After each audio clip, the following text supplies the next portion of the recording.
Hi guys, just doing a wee walkie-talkie video. It's just a reaction to the news that the RFU have decided to keep Eddie Jones on as England coach up until the 2023 World Cup. This comes as no surprise at all, especially in the current pandemic. I didn't expect the RFU to sack Eddie Jones. Also, Eddie Jones's track record with England so far has been generally pretty good. Three Six Nations titles, pardon me, and getting to a World Cup final. Most would be very happy with that CV, but also Eddie Jones needs to learn to adapt and change how England play. We've seen too much of that turgid kick tennis rugby from them. The Six Nations, the Saracens players that play for them didn't look fit, and there were other players that were picked purely on reputation over form.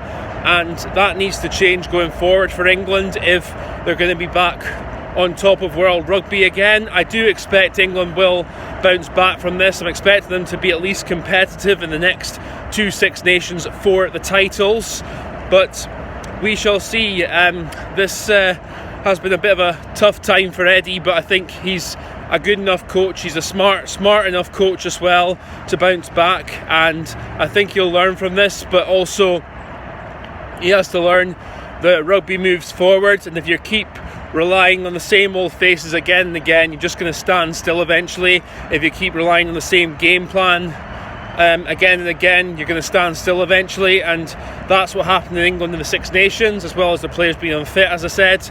So overall, I think the RFU have probably made the right decision, but also it will be a learning curve for Eddie Jones as well, and the whole of the England team. I think going forward there will be changes. I can see players like Ben Youngs, maybe even Sam Simmons over Billy Vunipola, and other players as well, maybe even Owen Farrell, maybe slightly phased out in the next couple of years. Of course, form comes into the equation as well. I think Luke Cowan-Dickie will also be now the number one hooker for England over Jamie George. But those are obviously just predictions for now.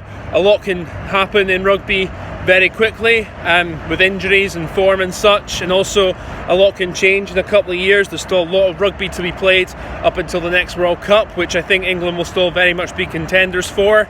But that's all I've really got to say, guys. Thank you very much for watching. I know this is a bit of a walkie-talkie video in noisy Glasgow, but thanks again for watching. Take care of yourselves, and I'll catch you later on.